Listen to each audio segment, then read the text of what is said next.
Welcome to My Love of Life Energy. I'm Anna Scott, your host. I love beautiful, rich conversations that reveal the truth, beauty, and uniqueness of each person I meet, and I'm honored to share them with you. Welcome to my podcast, My Love of Life Energy. And I had decided to do a series with Gene Keys people because I'm a big lover of the Gene Keys. And I put a post up and I had the great fortune of my guest, Anne Scharlow. Welcome. Hello. She replied and she said yes. And she was a little hesitant, so we talked first. But Anne is an animal communicator, a healer, a spiritual guide, and a beautiful, interesting human being. So I'm honored to have you today. Thank you for joining me. Sure. What an introduction. Thank you, Anna. Thank you. I'm happy to be here. Yeah, the light that shines through you, the smile and the good energy, if that's it, or the good feeling, is so palpable. And Anne is in South Africa, correct? Yes, in Cape Town. Yes. Cape Town. So tell me, how did you become an animal communicator? How did that come into your life? As with everything in life, it's quite a path. You don't find sometimes your biggest gift immediately. But I've always had a love for nature and animals. And luckily, I was allowed horses in my life from quite early on. So that's like 14 years old. I got horses into my life. And I've always stayed connected to them. And I also grew up, in a little cottage in the forest often where I would just like cook in my little imaginary forest kitchen. So I've always been a lover of nature. And over the years of having my own horse, this type of communication came in more and more as I needed it, because traditional methods, I kind of couldn't progress with this particular horse. His name is Rohan. He's a great teacher for me. And I found alternative methods of relating to animals, getting their perspective and their view. And I was always fascinated with the animal communication topic until one day I decided to do a course, dive into it, have a lot of doubt, of course, like everyone who starts that, or most people who start it, and persist and practice. And eventually I was ready to offer it to people outside of my comfort zone, and people I didn't know, and clients and animals I didn't know. And it's been a very rewarding life path so far, I have to say. I just find it, when you talked about, I think it's Ohai, is that his name? Your teacher? Rohan. Yes, Rohan, that I just felt your love and reverence for him. Yes, reverence is the absolute right word and energy. You can only relate to such a magical being in that type of energy. I thought, I'm going to get a young horse. I'm going to teach him a thing or two. I had that arrogance, but goodwill, of course, goodwill. And I wanted to do it differently, but he showed me the ropes, and he's like, if someone's the teacher, it's me. And I have 500 kilograms, and I'm like, okay, I bow. Wow. Yes. And what have you learned from this beautiful spirit? I've learned the art of gentleness, of patience. If you don't know, wait, don't force, don't push. Because with him, the forcing and the pushing would show as dangerous behavior. And I'm a tiny woman. I don't have the energy to just dominate that being, which is sometimes done in the horse world if you have a bit of strength. And yeah, he taught me that, being scared is sometimes good because it makes you look for a different path instead of just pushing through. Oh, that's interesting. Wait a minute. You got to tell me more about that. That one. What did you learn about fear from him? You're scared. Well, there were times when I, in our training, when I still wanted to ride him. I don't ride him anymore because he doesn't want to. And, he says it's his wish to remain on equal levels and not someone being on top of him. And when I didn't quite have that insight yet and the willingness to go that path, because no one does, or very few people do, it's getting more and more. But at the time, I was in a very traditional path. He would often become very dangerous, literally, wanting to buck me off, run home, or run in front of a truck on a main road. And you're faced with these really intense situations. And you can get the stronger trainer or apply more pressure, or you can literally submit and say to yourself, well, is there a different way, a way which I can manage, a way with, also integrity, and where I'm not fearful. And it was often more gentle, stepping back, reevaluating, having an animal communicator inside, saying what's actually happening here. Where I learned so much from that. In case of doubt, don't force it, don't push it. Step back, give it time, give it space, have patience. I mean, he's a guy of patience. I just have to reflect. It's so, well, I don't have to, I want to. The beauty and grace that you're speaking of, it's grace. Like the pausing and that timelessness and patience to see something new. And it's so counterculture to my culture in the West. It's like domination. Oh, mine too. That is not a fluffy, easy path, right? Patience is not a sexy skill. No one's teaching that, You don't make money off teaching patience. I'm trying. Me too. Me too, but it takes a while. And trusting yourself, actually, and seeing it play out a few times, like, oh, I've waited and it actually turned out better. I mean, that's where the trust comes from, I suppose.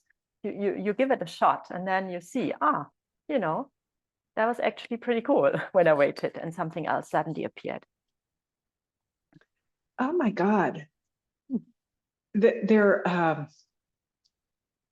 I'm mesmerized by this. So the fear offered you an opportunity to pause and see something new. Yes, it forced me into the opportunity to pause and see something new, right? Now I would say it's more of an opportunity, and at that time I felt I had to. But that's, I suppose, where the wisdom comes in and the surrendering with age. And what else have you learned from this beautiful creature? Gosh, less is more. So in his case, if I would put a traditional riding outfit on him, for instance, like a saddle and a bridle and all of that tech, we don't feel connected because he feels dominated. He has all these things around his head, but that's how I grew up. So you kind of buy the shiny stuff and you put it on, and he just felt dominated. And now that's a horse I was often scared of riding out because he was big and he could become dangerous. Now in our relationship, with the less is more, it's built on trust. And when I feel it's the right day to get on his back, and that happens about twice a year now, where I feel it's an invitation. I don't need a saddle, I don't need a bridle. I just have something around his neck and we go into the mountains. Or I just ride him on a halter and I go into the mountains. For a ride and a walk. I don't gallop crazily, right? Because that would be dangerous for me again.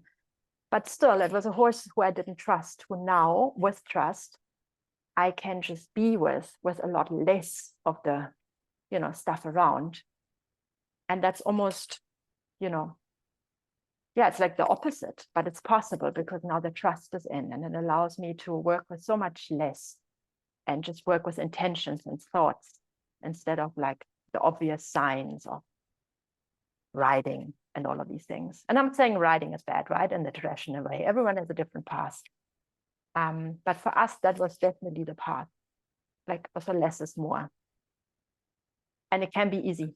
Oh my God, it's so beautiful. So what I'm curious about is that you have deep listening with this animal, and you have to listen differently, correct? Than you would a human being. Or maybe not, I don't know. I'm making that, I have no idea. How do you listen to him, and how is that translated into your other relationships with human beings? So the listening, I think, is the skill of putting yourself into another being's perspective, or shoes, or hooves, or paws. And that's also what an animal communicator does. You feel and you sense with your body and your senses what it might be like for that being. And you kind of receive that. And so I could receive, this is how it feels like when you sit on my back. This is how it feels like when you are gentle. This is how it feels like when you are not gentle, or when you have a preoccupied mind. So this is a very interesting perspective. This is why I love doing what I do. And you can apply the same to humans. I'm always trying, on good days, of course, I'm not always as switched on and connected as I wanted to be, to see, even if that person shows up badly, if I look at some of the politicians, I'm sure if we dig long enough and we find a perspective where that behavior would make sense, where there's reasoning or a view on life which I could relate to. And that helps. My parents sometimes get frustrated. Oh, you are so optimistic. You always want to see the good in people. I'm like, I do. Even in the idiots. And I really have to, I can't always pull that off. I also have my struggles. Well, I'm glad. I'm so glad. I was going to ask you to walk on water next. That was going to be my. No, please don't. It's really not what I want to say. But that's what I'm trying, to find because it's also more peaceful for me, to be honest. Quite selfish, right? Because then I find the peace in me, and that's worth something. Oh, that to me is worth everything. Exactly. We both study the gene keys or been with it, and you just described, now I understand the 13th gene key of empathy to the T. Because it's to take somebody in your heart and feel them. And what I just saw is that you can do that with anything, anyone, any living organism, which is everything's living. Yes. And that's the shortcut. Maybe, who knows? We'll find out. Well, it looks like that way to me at this moment. That's how you do it, is that you just feel the animal and see how they're feeling and responding. Yes. Oh, wow. That's for the patience, because it's do you have a quiet mind? Not always. Does your mind become quieter since you've been doing this? Absolutely. I mean, I'm raised German. I am German, so my mind culturally has never been quiet. Because I'm raised in a very busy culture. So it took a while to really also trust, that the quietness, that this is actually valuable and not boring. I mean, in the beginning, it's a bit confusing, but through the animals, certainly, has just been cultivated, because it's the only way, and it automatically happens as you perceive the other. It becomes so clear, and not necessarily slow, because they're not always slow either. They often have messages coming in very quickly, but the clarity is fantastic, and there's almost no doubt. So yeah, they do teach patience, but in a playful way. Oh, say more about that. That's so interesting. Say more about that. In a playful way. That's so like patience and playful have never gone together. Those two P's. I'm like, oh my God, that's a surprise. No. So it's like, you in the beginning, when I started animal communication, I thought I had to be perfectly quiet, meditate. It has to be the perfect setup in the house. No one was allowed to say anything. I need to light a candle. Okay, that I still do. But I just wanted to create the perfect circumstances, which very seldom exist in life. Because this is when I thought, this is how I find the calmness and the patience. But in the end, sometimes in the midst of sometimes home chaos, I just received these messages, which were, in the beginning, obviously I doubted a lot, because I also have a mind, but I just wrote it down. That's my trick. I just write everything down. And I was just like, wow, how can this be that everything is so busy and I still have the clarity of these messages? And then you doubt a little bit, and then you go into the meeting with a client and they just marvel at, the outcome, and they confirm a lot of things. And I just got so happy. I'm like, oh my God, this is so much fun. Like just being present can be so much fun. And it's entertaining working with the animals. Because, I've also tried a lot of meditation. sitting for an hour under a tree, waiting for blissful moments. And I'm a performer. I don't want to ace this, right? So then nothing came. I got frustrated. But with the animals, there's always a story. There's always an insight. There's always something to be explored. So it's so much fun. It's so much fun. Oh my God, I can just feel the joy. Yes. So how does the healer with animal communication, can you, what's the word that I want to use? Put those two together? Okay, so in my personal work and my capacity, there's two ways. So the one is that I would often go, when I work with horses and they're in my environment, I would go actually to the yard and not do it online, but go to the yard and be with the horse. And then I would sometimes, if I feel it's necessary, just put my hands on in certain areas where I feel in my body that they would need some support. Just put my hand on, be really quiet.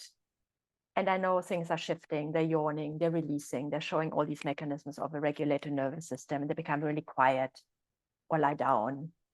And that's kind of the healing part, where you kind of provide that calmness also through touch. It remains to say, of course, who's healing who, right? Often I also come home a lot more light and at ease, and I think it's always an exchange. And the second component is through something like working with the gene keys, where you have a communication with an animal and something in the relationship with the owner comes up. It can be a certain behavior or something like an anxiety pattern, which very often the animal and the guardian share. And then I would use the gene keys to go into that pattern with the person and find out what it's really all about, what can shift, like how can we feel that pattern, embody it. And this is where then the healing for the human, but also for the animal comes in, because now that story and that pattern has been seen, witnessed, and can shift for both of them. How did the gene keys come into your life? As always, I think things find you. And I've started to get really serious with the gene keys, or playful, about in 2022. And when I discovered them again, then I was like, wow, this is profound. This is changing my life. I wish I'd found that earlier in my life. And then I thought back, and actually a friend of mine, she introduced me to the gene keys about 10 years ago.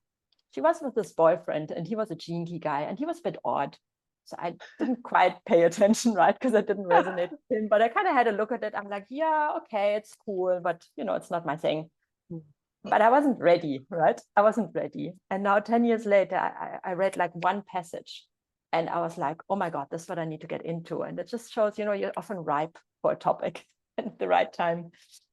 And yeah, and then I committed. I just committed. And I love the language and the framework it gives me and the beauty of the words of Richard. Beautiful, beautiful language. It's interesting. I'm curious if, I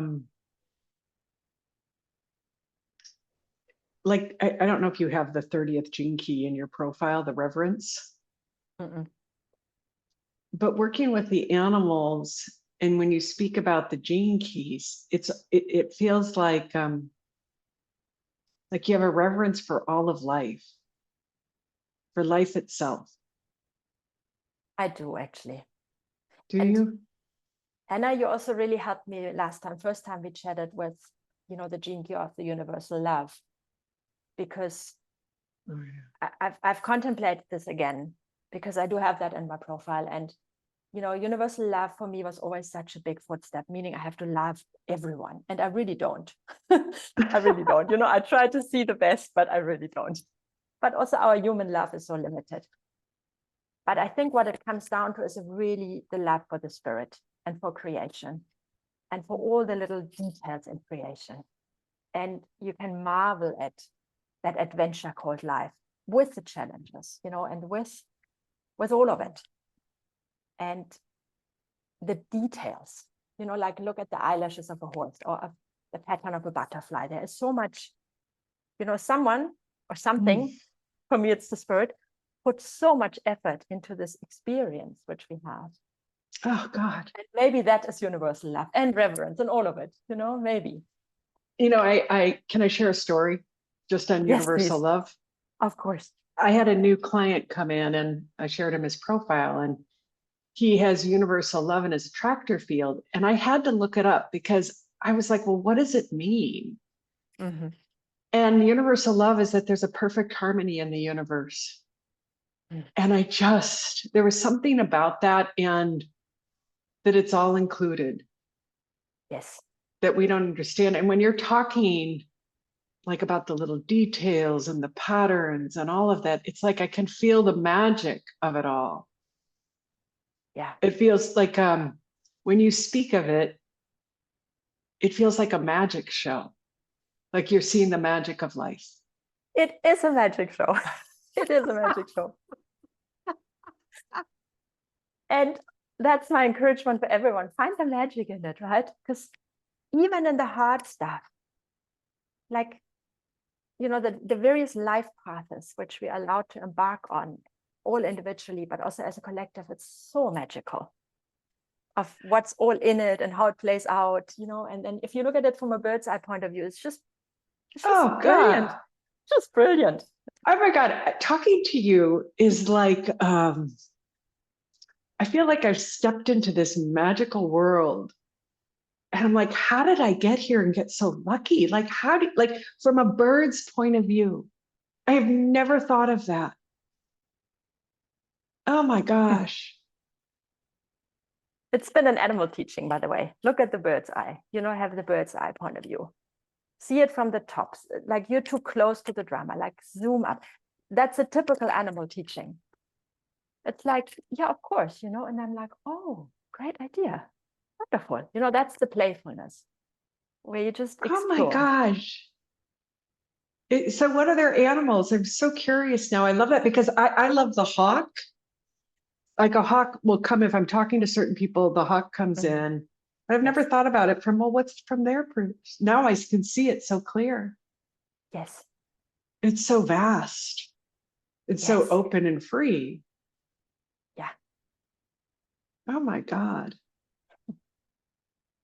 What other animal has taught you besides the bird and the horse? What other one have you gotten a great learning from?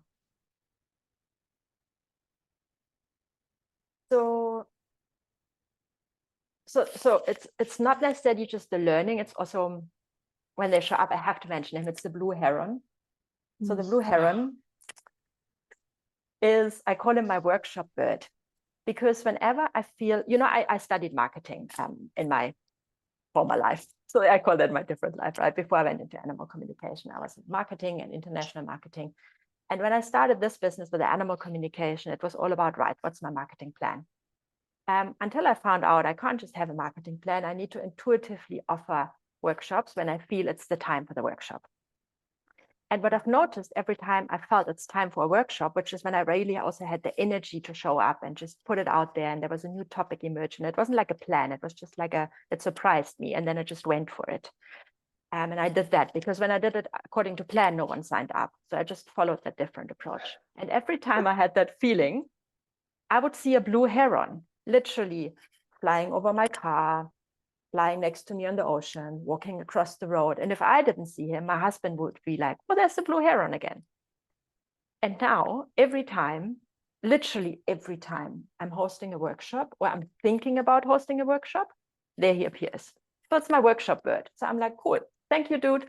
Great confirmation. I'm going with it.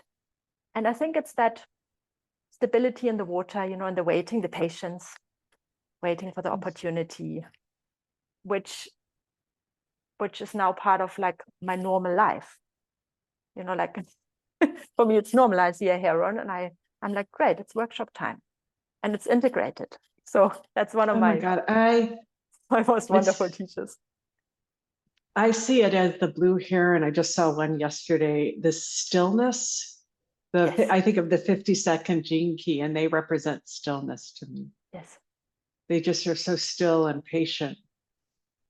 See, and you saw one yesterday, and now we're chatting. I mean, that's not coincidence, right? That's just beautiful because we are relating now. So Yeah, the What a blue magic heron's show. coming. Yeah, it came in very clear. Yes, Yeah, that is the magic show. that is a magic show. And how sad if you think it's coincidence, How sad. Please Oh get help. God.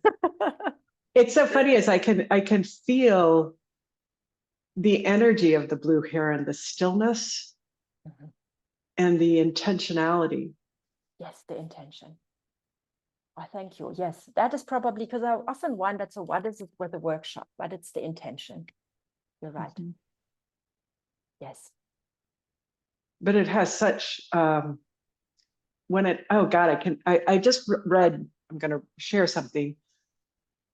I just read the 53rd gene key, which is about um, it's always start with a straight arrow. And it's about superabundance, and it's about what's your intention when you start and that clear Mhm. focus. And if we Mm. start with a clear intention, all the energy's behind it. And I can see when the blue arrow goes to eat that fish, Yes, it's so clear. yes, absolutely. And then it's easy, right? Target, energy is provided, you go for it. Wonderful. But it's that patience that you have. Yeah, it helps. Were you always patient? No, absolutely not. Mm. Absolutely not. I would often act prematurely just to not having to wait or feeling helpless, like all the time. And now actually I have a little poster based on the gene keys. I think it's 63, 64. In case of doubt, add patience and time. Like just and I actually have a post-it because I'm human. I need reminders that when things hit hard and you don't quite know and you feel helpless, to just literally take a breath and give it some time. I I really hope people listen to this podcast. Like I have a wish because um, the words are here, but the energy that's in this conversation is so beautiful. I feel like I'm at the best restaurant in the whole wide world that's overlooking the most beautiful view. And they're beautiful flowers and it's quiet. And it's just this sumptuous experience with you. Thank you. Your reflections are magical. Thank you. I am curious, the gene keys talk about the fear in our body that we become afraid of being afraid. Mhm. And I'm curious what you've seen through the animal communication, what you've learned about that. You've talked about a little bit earlier, and in the human pain, I don't know if you really went into the vocation and every human being has a piece of the human wounding. Mhm. Are you familiar with that in the gene Yes, keys? Yeah. yes. And I'm curious what you've seen about that because you seem to have so much space around it, like it may be there, but it's not driving you. It's definitely there. However, by now, and that's also definitely through the teachings of the gene keys, the trust is bigger. Oh God. So when the fear comes up, it's obviously my body reacts and I have a reaction. But then comes that, I wonder what's there to learn. Like what's the challenge? And some days it's easier than others, but that's also the 25th gene key of universal love, which is the acceptance. You feel the constriction and you just sit with it and you feel it and you be with it. And I've had so many breakthroughs in that regard, also in a very worldly setup where I was like, wow, all I did was like sit with it. And now the situation has changed. So it helps to be with it. And I wish really we would learn that in school, to be honest. I I I just want to say how much I love you as a human being. Oh, Like I'm just so my breath is taken away. So my invitation to everybody is, can we learn to sit and be with whatever is? And that's all that has to happen. Can I be with the energy, not deny it? Can I just allow it? Allow it, yeah.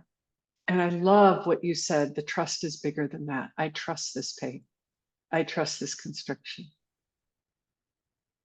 Yeah. And that to me is that's the golden ticket. If you ever saw Harry and Willy Wonka and the Chocolate Factory, Mm-hmm.